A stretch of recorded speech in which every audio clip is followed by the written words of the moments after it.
నంద్యాల జిల్లా డోన్ పోలీసులపై దొంగలు బీభత్సం సృష్టించారు. పందులు దొంగిలించుకొని తరలి వెళ్తున్నట్లు సమాచారం అందుకున్నటువంటి పోలీసులపై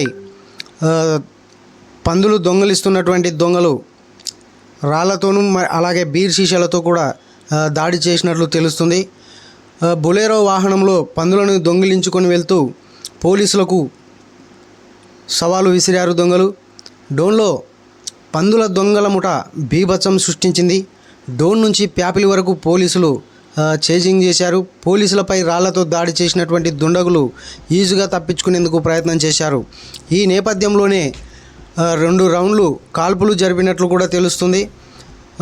దొంగలు వాహనంపై దొంగల బండిపై 2 రౌండ్లు కాల్పులు జరిపినటువంటి పోలీసులు అయితే వారికి గాయాలైనాయా లేదా అనేది ఇప్పటివరకు కూడా స్పష్టత లేదని చెప్పి పోలీసులు అయితే ప్రెస్ నోట్ కూడా రిలీజ్ చేయడం జరిగింది. డోన్లో పందులు దొంగతనంగా అర్ధరాత్రి పూట తరలిస్తున్నట్లు సమాచారం అందుకున్నటువంటి పోలీసులపై బీరు సీసాలు రాళ్లతో దాడులు చేశారు.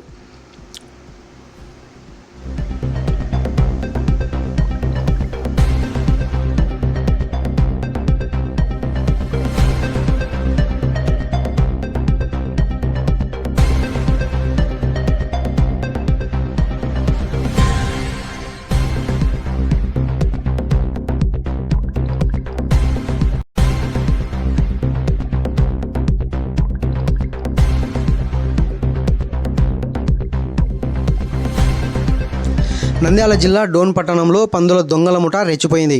పందులను దొంగిలించి బొలెరో వాహనంలో తరలిస్తుండగా వారిని పట్టుకునేందుకు ప్రయత్నించిన పోలీసులపై దుండగులు రాళ్ళు బీరు సీసాలతో దాడికి పాల్పడిన ఘటన తీవ్ర కలకలం రేపింది. ఈ ఘటనలో డోన్ పోలీసులు డోన్ పట్టణం నుంచి ప్యాపిలి వరకు దొంగలను వెంబడించినట్లు తెలుస్తోంది. డోన్ పట్టణంలోని శ్రీనివాసనగర్తో పాటు పలు ప్రాంతాల నుంచి పందులను దొంగిలిస్తున్నట్లు సమాచారం అందుకున్న పోలీసులు వారిని పట్టుకునేందుకు ప్రయత్నం చేశారు. ఈ నేపథ్యంలోనే పోలీసులపై రాళ్ళు బీర్ సీసాలతో దాడికి దిగినట్లు పోలీసులు చెబుతున్నారు. అయితే వారు అతి వేగంగా బొలెరో వాహనంను ఆపకుండా హైవేలో ప్రయాణిస్తుండడంతో పెట్రోలింగ్ వాహనంతో పాటు దుండగులను పోలీసులు వెంబడించారు.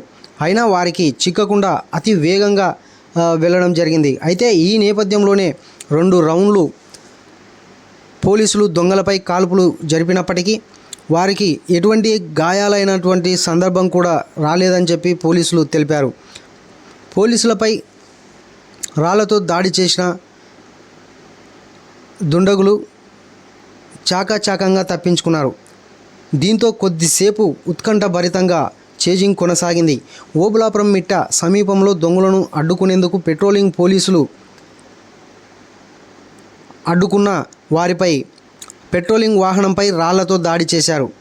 ఈ నేపథ్యంలోనే డోన్ నుంచి పోలీసులు ప్యాపిలి వరకు వారిని పట్టుకునేందుకు చేజింగ్ చేశారు. అయితే వారికి చిక్కకుండా బొలెరో వాహనంతో పాటు పందులను తీసుకొని చిక్కకుండా వెళ్ళిపోయారు.